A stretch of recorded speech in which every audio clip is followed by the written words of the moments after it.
तो देखो बेटा, एक स्कूटरिस्ट है जो एक्सेलरेट कर रहा है और उसकी शुरुआत में स्पीड कितनी थी? 0 थी, स्टार्टिंग फ्रॉम रेस्ट बोला ना उसने। और टाइम t1 के लिए वो अपनी स्पीड बढ़ाया जा रहा है, बढ़ाया जा रहा है, बढ़ाया जा रहा है और वो एक मैक्सिमम लेवल तक वो स्पीड पहुंचाता है। उस वक्त उसका एक्सेलरेशन कितना था? a1।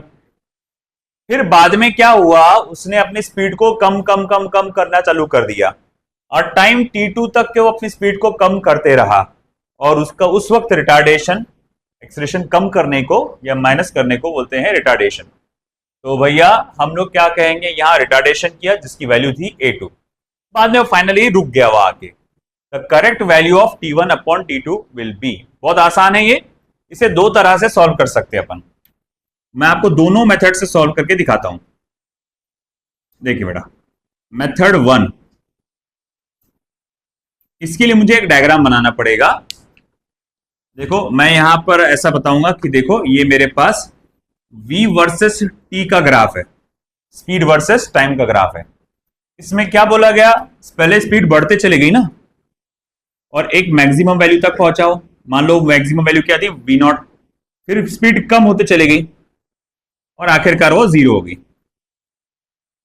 ठीक है, अब जो स्पीड बढ़ी, लगातार बढ़ते बढ़ते बढ़ते बढ़ते चलेगी, मैक्सिमम वैल्यू तक पहुंची। कितनी देर के लिए बढ़ी? टाइम t1 के लिए। फिर उसके बाद जब स्पीड कम कम कम कम कम कम हुई, कितनी देर में कम हुई? टाइम t2 में। अभी देखो, मैंने जब आपको परसों एक्सेलरेशन की थ्योरी पढ़ाया था, परसों की कल की बात है, परसों की बात है, एक्सेलरेशन की थ्योरी पढ़ाया था, तो मैंने इसमें यह कहा था कि भैया आप अगर वेलोसिटी वर्सेस टाइम ग्राफ दिया हो, वेलोसिटी वर्सेस टाइम ग्राफ दिया हो, तो आप एक्सेलरेशन कैलकुलेट कर सकते हैं। आप एक्सेलरेशन कैलकुलेट कर सकते हैं bye calculating area under the curve. तो ये वेलोसिटी वर्सेस टाइम है ना। तो जब यहां से यहां पर आप पहुंचे, जब यहां से यहां पे आप जब पहुंचे, तो अगर यहां से यहां का मुझे एक्सेलरेशन कैलकुलेट करना हो तो मैं क्या करूंगा बेटा, यहां से यहां तक का क्या ले लूंगा? स्लोप। ठीक है, तो ठीक है, मैं बोलूंगा यहां से यहां तक का एक्सेलरेशन क्या है, तो उसने खुद बोला है a1 है ना। तो मैं इस एक्सेलरेशन को कैसे लिखूंगा? तो बोले यार देखो, उसको तो फिर एरिया अंडर द, नहीं sorry, slope of the curve, sorry slope of the curve लेना पड़ेगा। कैसे लेंगे इसका स्लोप ऑफ द कर्व? अरे वेरी इजी है ना।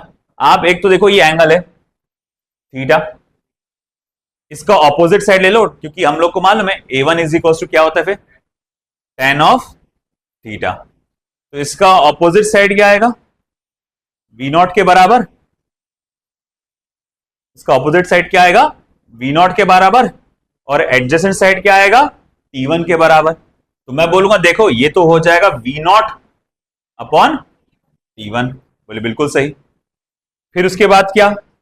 अब मुझे बोले ये रिटार्डेशन भी कैलकुलेट करना है ना। यहां पर एक्सेलरेशन कितना था? a1, यहां एक्सेलरेशन कितना है? a2। अच्छा, मुझे अगर ये रिटार्डेशन कैलकुलेट करना है तो क्या करना पड़ेगा? तो बोले ये एंगल का लेना पड़ेगा मुझको, है ना, स्लोप, या फिर ये स्लोप लेना पड़ेगा। बोले ये स्लोप कैसे निकलेंगे? बिल्कुल जैसे ये लिए थे। तो बोले a2 is equals to tan of five. अच्छा, tan ऑफ फाइव कैसे आएगा बेटा? Opposite side upon adjacent side. तो ऑपोजिट साइड फिर से बताओ कितने की आएगी? यहां से यहां तक v0 है ना, तो यहां से यहां तक भी v0। अच्छा ठीक है बेटा, एडजेसेंट साइड कितना होगा? t2। ओके। अच्छा एक बात बताओ, अगर उस t1 को उधर भेजा तो a1 t1 तुमको नहीं लगता है v0 के बराबर हो जाएगा? अगर इस t2 को उधर भेजा तो तुमको नहीं लगता a2 t2 v0 के बराबर हो जाएगा? फिर v0 इधर भी आ जाएगा, v0 इधर भी आ जाएगा, RHS सेम रहेंगे। तो तुमको नहीं लगता कि मैं a1 t1 को a2 t2 के बराबर बोल सकता हूं? a1 t1 को a2 t2 के बराबर बोल सकता हूं। अब एक काम करो, t2 को ला लो इधर। तो अगर मैंने t2 को ला लिया इधर, तो t1 upon t2 is equal to how much? a2 upon a1 and that's it. तो ये हो गया हमारा second option, a2 upon a1। Okay, ये मेथड फर्स्ट था। मेथड सेकंड क्या होगा? मेथड सेकंड असल में आप तब सॉल्व कर सकते हैं जब आप काइनेमेटिकल इक्वेशंस का नॉलेज रखते हैं, और काइनेमेटिकल इक्वेशंस तो 10वीं में भी पढ़ाया जाता है, वहां पर भी इसका नॉलेज आ ही जाता है। आपको एक फॉर्मूला मालूम होगा, using v equals to u plus a t, ये फॉर्मूला पढ़े होंगे आपने। अब यहां से लेकर यहां तक के ये फॉर्मूला लगाओ। मैं बोलूंगा इनिशियल स्पीड क्या थी, मैं एक काम करता हूं, यहां लिख देता हूं, for acceleration. Okay, initial speed क्या थी बेटा आपकी 0, और फाइनल स्पीड क्या थी बेटा v0, और ए की क्या वैल्यू थी बेटा a1, टाइम कितना लगा था t1। तो देखो v0 इज इक्वल टू क्या आया बेटा a1 t1, इक्वेशन नंबर 1। अब देखो फॉर रिटार्डेशन, जब आपकी स्पीड कम हो रही थी, फॉर रिटार्डेशन, अब देखो इनिशियल स्पीड कितनी बेटा v0, फाइनल स्पीड कितनी हो गई 0, तो फाइनल स्पीड हो गई 0, इनिशियल स्पीड है v0। अब रिटार्डेशन कितना है, ए की वैल्यू कितनी है बेटा -a2, स्पीड कम हो रही ना तो माइनस में आती, इंटू t2। अच्छा ठीक है, तो मैं इसको ऐसा लिख सकता v0 is equal to a2 t2, equation number 2। अब 1 और 2 में LHS कैसा है बेटा सेम है, तो RHS को इक्वेट करो, तो मैं बोलूंगा from 1 and 2 a1 t1 is equals to a2 t2, therefore t1 upon t2 is equals to a2 upon a1, and this is it। ये हमारा फिर से वही आंसर आ रहा है ना। तो ये दो अलग अलग मेथड है, एक अलजेब्रिक और एक ज्योमेट्रिक। चलो देखो आप, जब तक मैं अगला क्वेश्चन यहां पर तैयार करता हूं।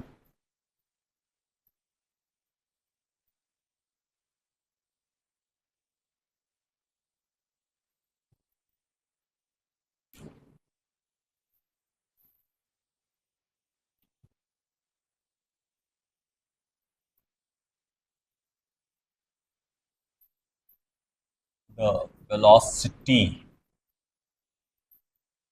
displacement graph describing motion of a bicycle is shown in the following figure. It's shown in the following figure.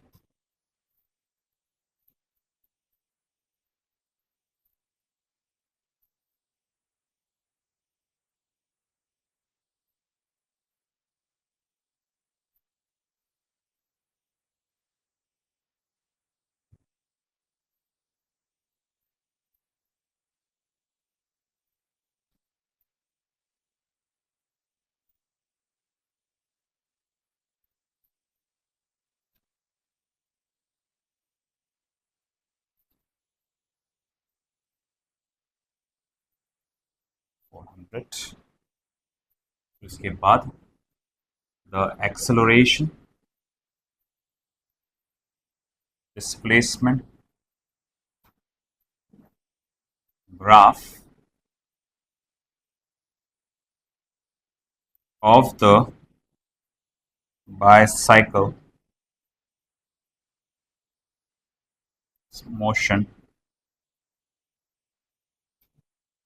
is best described by first option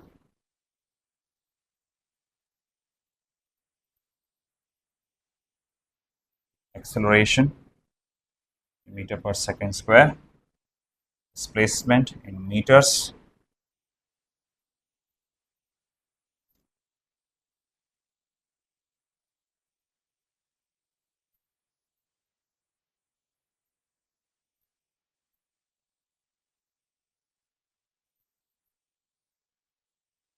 to 18 200 400। फिर उसके बाद ये वाला ग्राफ ऐसे इधर आएगा,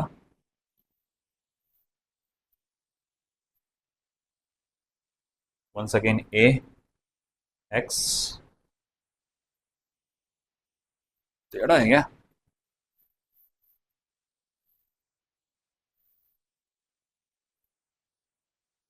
x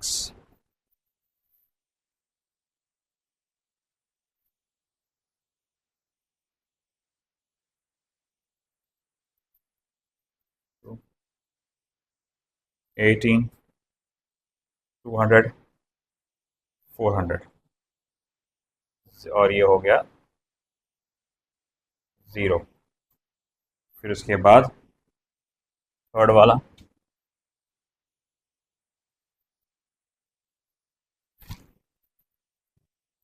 acceleration versus position once again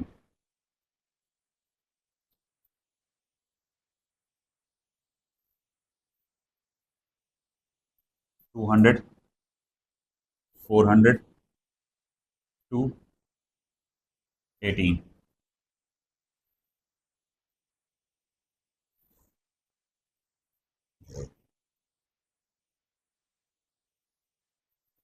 second option था D option, ए x 200 400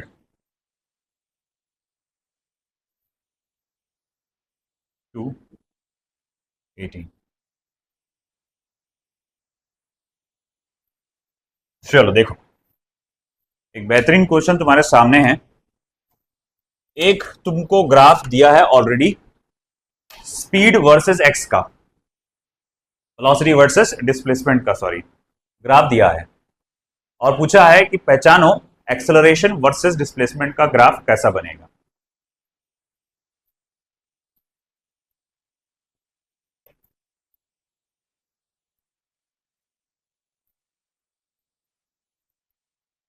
कुछ पल्ले पड़ रहा?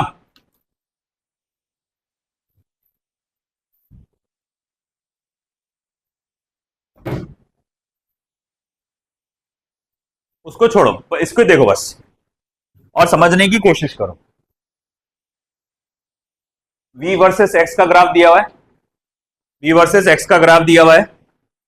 अगर v as a function of x रहा, अगर v as a function of x रहा तो एक्सेलरेशन कैलकुलेट करने के लिए फॉर्मूला क्या होता है? Yes, correct. ये सॉल्यूशन को इधर ही लिखता हूं साइड में।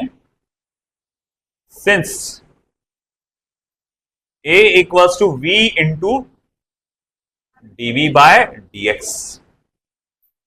तो a equals to v into dv by dx, और dv बाय dx क्या है बेटा यहां पे? बोलो, हाँ सही बोल रहे, बोलो। किसी ने कहा अभी बीच में, अभी खुसफुस करते दबी हुई आवाज में कहा dv बाय dx क्या रहेगा, यहां क्या रहेगा dv बाय dx? हाँ, नहीं, dv बाय dx ग्राफ में dv बाय dx क्या रहेगा? अरे ग्राफ में dv बाय dx क्या होता है?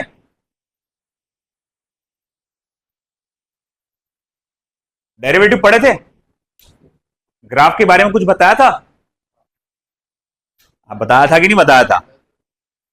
है कि नहीं? उसमें भी ग्राफ था ना कुछ, dy बाय dx, y और x का ग्राफ बनाया था। अब मैंने कहा था dy by dx is equal to slope of the graph. अरे भैया याद है कि नहीं, derivative is equivalent to slope of the graph, बताया था कि नहीं बताया था? है कि नहीं? तो अब ये याद रखो कि यहां पर dv by dx derivative of v with respect to x, और ये ग्राफ किसका है? v और x का, है ना? तो भैया ये dv बाय dx क्या बता रहा है? इस ग्राफ का स्लोप, इस ग्राफ का स्लोप। तो भैया तुम्हारे एक्सेलरेशन की वैल्यू दो बातों पे डिपेंड करती है। एक्सेलरेशन, क्योंकि देखो यहां पर भी क्या है, a और x है, तो एक्सेलरेशन दो बातों पे डिपेंड करती है कि एक तो v कितना है, कैसा है, और dv बाय dx कैसा है। ये दो बातों पे डिपेंड करता है। अगर तुम यहां से यहां देखोगे, 0 से 200 देखो, 0 से 200 में देखो, 0 से 200 में तुमको क्या नजर आ रहा है? ये सीधी जा रही लाइन, ढलान है यहां पे? अरे ढलान है कि नहीं है? सीधी स्ट्रेट ढलान है। अरे हाँ या ना? हाँ तो बोलो, ये स्ट्रेट है। अब अगर ये स्ट्रेट है तो स्लोप कैसा है? अच्छा है। अबे अच्छा नहीं है, बोल भी अच्छा है। अबे स्लोप कैसा है? कांस्टेंट है। ये कैसा है? स्लोप कांस्टेंट है। इसको बोलते हैं वेरिएबल स्लोप। या ऐसा, ऐसा है कि ये कांस्टेंट स्लोप है ना? स्लोप कैसा है? स्लोप कैसा है? फिर से बोलो, स्लोप कैसा है? तो फिर डीवी बाई डी एक्स कैसा है? Constant. Dv by d x कैसा है? कांस्टेंट, है ना? अब ये dv by d x constant है, ठीक है, चलो माना। मगर एक और बात नजर आ रही है, तो मैं इसको ऐसा लिख सकता हूं, A is equal to V multiply by C. C का मतलब कांस्टेंट। तो देखो, ये तो बदलने नहीं वाला, यहां से लेकर यहां तक ये तो बदलने नहीं वाला। तो एक्सप्रेशन की वैल्यू फिर किस पे डिपेंड करती? वेलोसिटी, है कि नहीं? अच्छा एक बात बता, यहां से यहां आते वक्त वेलोसिटी कांस्टेंट थी कि बढ़ रही थी?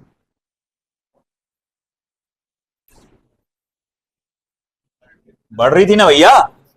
अब अगर वहां से 0 से 200 मीटर्स तक आते तक वेलोसिटी बढ़ रही है, तो फिर एक्सेलर ये बढ़ रहा ना, तो ये भी बढ़ेगा। और कैसा बढ़ेगा? सीधा या ये पैराबोलिक? स्ट्रेट या पैराबोलिक? अरे भैया, बढ़ना तो ये भी है, ये भी बढ़ रहा और ये भी बढ़ रहा, जैसे ये भी बढ़ रहा और ये भी बढ़ रहा। तो स्ट्रेट बढ़ेगा कि पैराबोलिक बढ़ेगा? तुमको ग्राफ पढ़ाया तो बेकार किया लग रहा मेरे को। बोलो अब क्या रहेगा?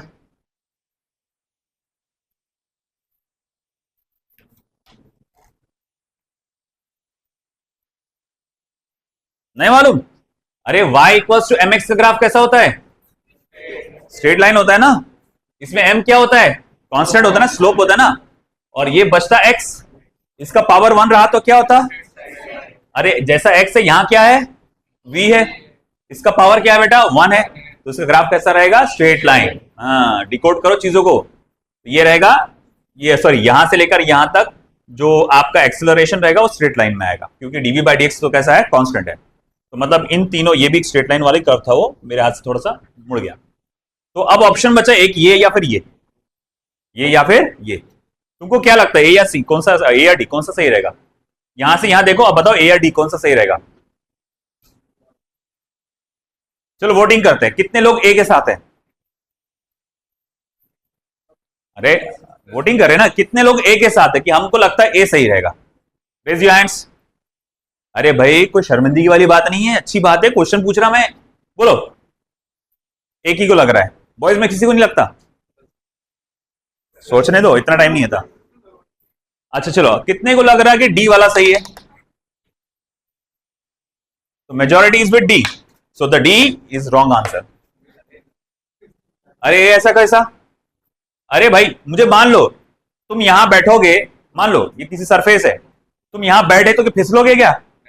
क्यों नहीं फिसलोगे? स्ट्रेट है तो क्या नहीं है यहाँ पे? स्लोप नहीं है, यानी ढलान नहीं है। स्लोप नहीं है ना, स्लोप नहीं है, तो डीवी बाई डी एक्स कितना हुआ फिर? 0। अगर डीवी बाई डी एक्स 0 हो गया तो एक्सेलरेशन भी 0 हो जाएगा। एंड दैट्स वाई कि आफ्टर 2 है ना, आफ्टर 200 मीटर्स के बाद डीवी बाई डी एक्स क्या हो गया? 0 हो गया। इसी कारण से एक्सेलरेशन भी 0 हो गया, इसीलिए ये ऐसा आ गया। समझे क्या? दिमाग लगाना पड़ता, ये फिजिक्स है, ये रट्टा नहीं है यहां पर। तो अगला question, a particle starts from rest. अपना मोशन वो रेस्ट से शुरू करता है। Its acceleration versus time graph is as shown in figure. Initial speed उसकी 0 है, मतलब the maximum speed of the particle will be, तो उसका फाइनल स्पीड जो रहेगा वही मैक्सिमम स्पीड रहेगा इसका, क्योंकि एक्सेलरेटेड मोशन में है। ठीक है ना? जैसे जैसे वक्त बढ़ रहा है तो रिटार्डेशन कम हो रहा है, ठीक है। तो देखो भाई ऐसा है, एक्सेलरेशन वर्सेस टाइम ग्राफ दिया है। मैंने कहा था कि तुम अगर एरिया अंडर द कर्व निकालोगे तो तुमको वो क्या देगा? Change in velocity. तो अगर मैं कहूंगा ठीक है भाई, मुझे चेंज इन वेलोसिटी चाहिए, यानी कि v2 माइनस v1, तो ये क्या आएगा? तो हाफ ऑफ बेस, अरे बेस का तो वैल्यूज नहीं डाला मैंने यहाँ पे, ये 15 है और ये 10 है, तो half of base 15 into height जो कि है 10। इनिशियल स्पीड तो 0 थी, तो v2 minus 0 half of 5 multiply bye 15 कितना होगा 75 मीटर पर सेकेंड। ये हमारा रहेगा answer, second option. Accelerated motion है ना ये, यानी स्पीड बढ़ रही है बढ़ रही है बढ़ रही है बढ़ रही है बढ़ रही है ना। तो जब वो आखिरी में हम लोग पहुंचेंगे, फाइनल स्पीड तक जब हम पहुंचेंगे, तो स्पीड बढ़ते बढ़ते बढ़ते बढ़ते एकदम मैक्सिमम वैल्यू तक पहुंच चुकी होंगी, है ना। इसीलिए जो फाइनल स्पीड होती है वही हमारी क्या होती है, मैक्सिमम स्पीड होती है।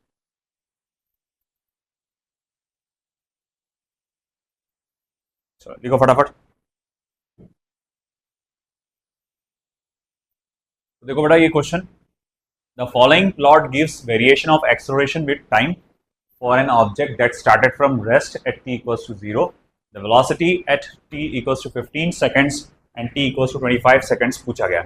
जब 15 सेकंड खत्म होंगे तब रफ्तार कितनी होंगी, और जब 25 सेकंड खत्म होंगे तब रफ्तार कितनी होगी, ये पूछा गया है। अगर मेरे पास एक्सेलरेशन वर्सेस टाइम ग्राफ दिया हो, देखो एक्सेलरेशन वर्सेस टाइम ग्राफ से सिर्फ एक ही चीज निकाल सकते हैं, चेंज इन वेलोसिटी। देखो position versus time graph, position versus time graph, या डिस्टेंस वर्सेस टाइम ग्राफ, या डिस्प्लेसमेंट वर्सेस टाइम ग्राफ। तीन नाम बोला मैंने, क्या क्या, position versus time, displacement versus time, या फिर डिस्टेंस वर्सेस टाइम। इन दो ये ग्राफ से सिर्फ एक ही चीज निकलती, वो है वेलोसिटी, वो भी स्लोप लेकर। वैसे ही एक्सेलरेशन वर्सेस टाइम ग्राफ से सिर्फ एक ही चीज निकलती, change in velocity area under the curve लेकर, change in velocity area under the curve लेकर। वेलोसिटी वर्सेस टाइम ग्राफ की खासियत है, वेलोसिटी वर्सेस टाइम ग्राफ की खासियत यह है कि आप उससे एक्सेलरेशन भी निकाल सकते हैं, डिस्टेंस एंड डिस्प्लेसमेंट भी निकाल सकते हैं। एक्सेलरेशन निकालने के लिए ग्राफ का स्लोप लेना पड़ेगा, डिस्टेंस एंड डिस्प्लेसमेंट निकालने के लिए एरिया अंडर द कर्व लेना पड़ेगा, ये याद रखना। तो अब मेरे पास ये काहे का ग्राफ है, एक्सेलरेशन वर्सेस टाइम ग्राफ, इससे सिर्फ एक ही चीज निकाल सकता, चेंज इन वेलोसिटी, वो भी क्या करके, एरिया अंडर द कर्व लेकर। अब चेंज इन वेलोसिटी, इससे पहले बात तो बोल ही दिया कि इनिशियल वेलोसिटी 0 है, तो तुम area under the curve calculate करोगे तो चेंज इन वेलोसिटी बोले तो क्या देगा वो, फाइनल वेलोसिटी देगा वो। तो अब बोले फाइनल वेलोसिटी निकालेंगे कैसे, देखो उससे पहले बोला है कि आपको 15 सेकंड के लिए निकालना है, 15 सेकंड तक। तो मुझे करना क्या पड़ेगा बेटा, मालूम क्या यहाँ पे, कि मुझे यहां तक का एरिया लेना पड़ेगा, यहां का, इस शेप का मुझे एरिया चाहिए। क्या लग रहा है ये शेप कैसा है, अच्छा लग रहा है बोले, अभी ये नहीं, शेप का कौन सा है, ट्रेपेजियम, ये दिख रहा पैरेलल साइड्स, है ना। अगर तुम देखेंगे ये 10 से शुरू होकर 15 पे खत्म हो रहा, मतलब ये साइड कितने का है, 5 का, और ये 0 से शुरू होकर 15 पे खत्म हो रहा, मतलब ये साइड कितने का है, 15 का, हाँ या ना बोलो, है ना। तो ये पैरेलल साइड्स की वैल्यू मालूम पड़ गई ना। अच्छा, distance between two parallel sides क्या है, ये यहां से यहां तक कितना है, 10 है ना। चलो ठीक है, तो करो अब सॉल्व।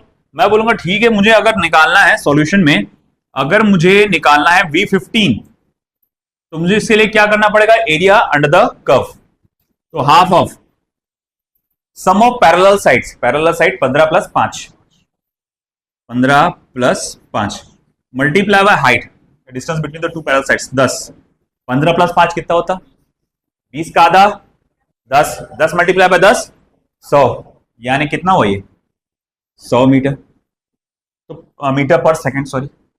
तो पता ये चला कि 15वें सेकंड पे उसकी रफ्तार कितनी होगी, 100 मीटर पर सेकंड। आई बात समझ में आपको। अब अगला सवाल, अब 25वें सेकंड में क्या होगा, देखो अब 25वें सेकंड के लिए मुझे क्या करना पड़ेगा, 25 सेकंड यहां खत्म हो रहा ना, मतलब यहां से लेकर यहां तक पूरा एरिया निकालना है, मतलब पूरे ये शेप का एरिया निकालना है। अच्छा, ये पूरे शेप का एरिया कैसे निकालेंगे, ये कौन सा शेप है, अगेन ट्रेपेजियम, यहां से यहां पैरेलल साइड, ये यहां से यहां कितना है 25, ये कितना है 5, तो भाई फिर से लगाओ फॉर्मूला, वो half of sum of parallel sides 25 plus 5 multiply by 10, 25 plus 5 कितना होता 30, उसका आधा 15, 15 मल्टीप्लाई बाय 10 150, तो ये कितना हो गया 150 मीटर पर सेकेंड। अब चल बता कौन सा भी बचा, 100 150 कौन सा है, सेकेंड ऑप्शन आया सही, लिखो।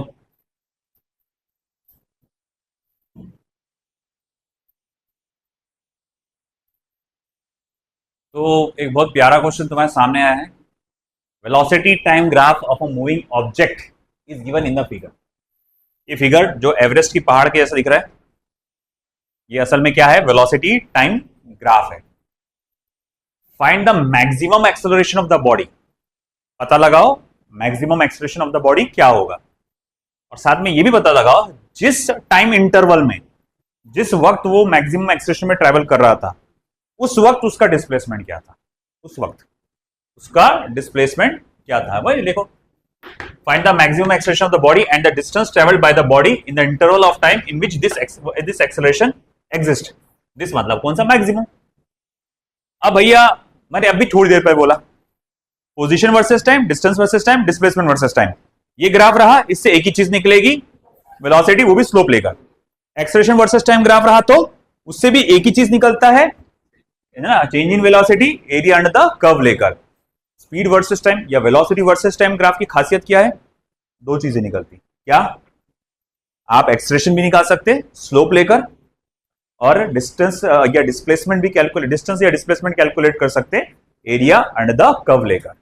अब इसमें दोनों पूछा गया, मतलब स्लोप भी लेना पड़ेगा, एरिया अंडर द कर्व भी लेना पड़ेगा। पहली बात देखते ही समझ में आ रहा सबसे ज्यादा स्लोप कहां पर है, मतलब कौन से हिस्से में स्लोप तुमको सबसे ज्यादा नजर आ रही, ढलान 30 से 40 के बीच में, ठीक है ना, यूं एकदम ढलान, ये ऐसी गई हुई है, यहां थोड़ा सा ग्रेजुअली डिक्रीज हो रही है, अरे सर फिर भी कैसा, नहीं तो कैलकुलेट करके देखो, है ना। देखो यहां का स्लोप देखो क्या आएगा, y2 माइनस y1 यानी 20 minus 0 upon x2 minus x1, 20 minus 0, अरे 20 माइनस 0, 20 माइनस 0, ये स्लोप कितना हो गया 1 मीटर पर सेकेंड स्क्वायर, यहां का स्लोप, यहां तो स्लोप 0 आ रहा।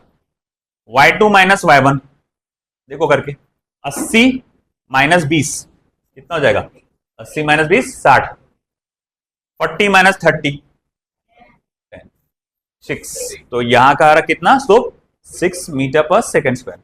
ये तो रिटार्डेशन, पहली बात तो ये एक्सेलरेशन नहीं रिटार्डेशन है, बट फिर भी निकाल लेते हैं, है ना। y2 minus y1 80 minus 0 80, x2 minus x1, नहीं सॉरी ये देखिए y2 minus, sorry 0 minus 80, 0 minus 80, यहां से शुरू हुआ यहां से खत्म हुआ ना, तो ये 0 है और ये 80 है, तो y की वैल्यू 0, y की वैल्यू 80, तो 0 minus 80 upon x2 minus x1, 80 minus 40, तो माइनस 80 अपॉन 40 माइनस 2 मीटर पर सेकेंड स्क्वायर। पहली बात तो मैं बोला कि भाई ये रिटार्डेशन एक्सेलरेशन नहीं है, और इसकी वैल्यू भी कितनी आ रही, अब देखो क्लियर कट समझ में आ रहा है सबसे ज्यादा एक्सेलरेशन कहां पर है, ये वाले पार्ट में है 30 से लेकर 40 के बीच में। तो भाई मैं अगर बोलूंगा कि मेरे पास मैक्सिमम एक्सेलरेशन क्या है, उसकी वैल्यू क्या है, तो आप क्लियर कट बोल सकते हैं भैया 80 माइनस 20 अपॉन x2 कितना था बेटा 40 माइनस x1 यानी कि 30, 80 माइनस 20 कितना हुआ बेटा 60, 10 यानी कि कितना हो गया 6 मीटर पर सेकेंड स्क्वायर। ठीक है भैया, वैसे तो ये इससे आंसर आ गया, पहला ऑप्शन सही है लग रहा मुझको, क्योंकि ये माइनस में रिटार्डेशन बता रहे हैं तो गलत ही होगा, बट फिर भी अपन वो भी कैलकुलेट करके देखते हैं, क्योंकि इसने बोला इसी इंटरवल में निकालना भाई तुमने डिस्टेंस ट्रेवल्ड, तो मुझे क्या करना पड़ेगा, ये area under the curve calculate करना पड़ेगा। और ये शेप कैसा है, मतलब नोकदार एकदम, अरे ऐसा नहीं रे बाबा, क्या शेप है ये, तुमको शेप्स आते नहीं के पहचान के, ट्रेपेजियम है ना ये फिर से, अरे दो पैरेलल साइड्स है तो ट्रेपेजियम हुए, ये देखना ये दो पैरेलल साइड है ना, सर नहीं लग रहा ना वो पैरेलल, अरे तो मेरी एरर है वो, ह्यूमन एरर, तो भैया ठीक है ये साइड और ये साइड कैसा है पैरेलल है, देखो ट्रेपेजियम बना, सर यहां तो आड़ा था, अरे तो खड़ा है वो, ठीक है। अब देखो यहाँ पे एकदम चाकू के जैसा नजर आ रहा है ये शेप आपका ट्रेपेजियम है, ये कितना बेटा 20, ये कितना है 80, और इनके बीच का गैप कितना बेटा 10। तो भैया डिस्टेंस ट्रेवल क्या रहेगा, तो वो रहेंगे एरिया अंडर द कर्व, तो हाफ ऑफ, बोलो क्या है, सम ऑफ पैरेलल साइड्स। ये पैरेलल कितना है 20 और ये कितना है 80, करो add, 20 plus 80 100, distance between them 10। अच्छा बोलो, ये 10 डिवाइड बाई 2 5 हो जाएगा और ये 500 हो जाएगा। हो गया अब कंफर्म, ये ऑप्शन सही है हमारा।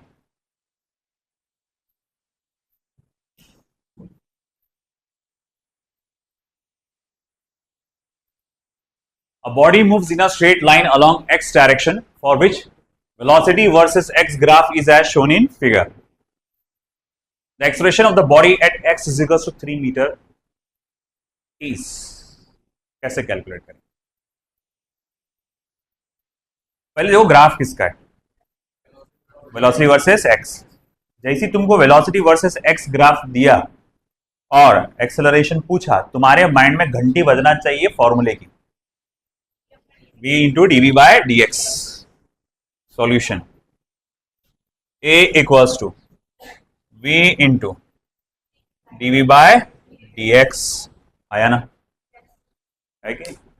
अब आगे, अब उसने बोला कि x इज इक्वल टू 3 पे, x इज इक्वल टू 3 पे आपको एक्सेलरेशन पता लगाना है। x इज इक्वल टू 3 पे कहां है वो लिखा हुआ, at x is equal to 3। पता ये लगाओ at x is equal to 3 speed कितनी है, 2 मीटर पर सेकेंड। तो at x is equal to 3 हमारी जो स्पीड है वो है 2 मीटर पर सेकेंड। तो v की वैल्यू मिल गई, v की वैल्यू मिल गई। अब अगला क्या है, तुमको dv बाई dx निकालना है, यानी स्लोप ऑफ द ग्राफ। पहली बात तो देख, स्लोप निगेटिव आएगा, स्लोप आएगा निगेटिव क्योंकि नीचे उतरता आ रहा ना। तो भैया ठीक है, dv बाई dx, ओके, ये होगा x1, 4 और ये होगा 4, 1। तो अगर मैं बोलूंगा ठीक है भाई 3 multiply by dv by dx, तो ये होगा 1 माइनस 4 अपॉन, नहीं यार गलत हो रहा है ये पे, तो 1 माइनस 4 अपॉन, अरे x 3 पर 2 है, सॉरी वही तो बोल, मैं गलत क्यों हो रहा है ना, x इज 3 पे वेलोसिटी 2 है ना, 1 माइनस 4, 4 माइनस 1, तो क्या हुआ बेटा ये 2 मल्टीप्लाई बाय माइनस 3 अपॉन 3, क्या होगा फिर माइनस 1। तो 2 इंटू माइनस 1 यानी क्या हो गया -2 मीटर पर सेकेंड। कौन सा ऑप्शन सही है, डी आंसर है ना, -2 मीटर पर सेकेंड स्क्वायर। अगर मैग्नीट्यूड बोलता हो तो +2 है ना। खैर एक बात बोलूं, मैं अगर होता तो इसको कैलकुलेट भी नहीं करता, ये क्वेश्चन एग्जैक्ट मुझे एग्जाम में आया होता विद सेम ऑप्शन, है ना, एग्जैक्ट ऐसी, द एक्सेलरेशन मैग्नीट्यूड नहीं, the acceleration of the particle is, मैं उसे कैलकुलेट ही नहीं करता। मैं देखता हूं कहां का पूछा भाई, 3 का ना, तो 3 बोले तो स्लोप आपका नीचे उतरता हुआ है, तो माइनस में आएगा, एक ही ऑप्शन है माइनस में। तो कुछ आंसर्स लॉजिक से भी हो जाते, उसको पूरा कैलकुलेशन करना जरूरी नहीं होता। ठीक है, चलो लिख लो।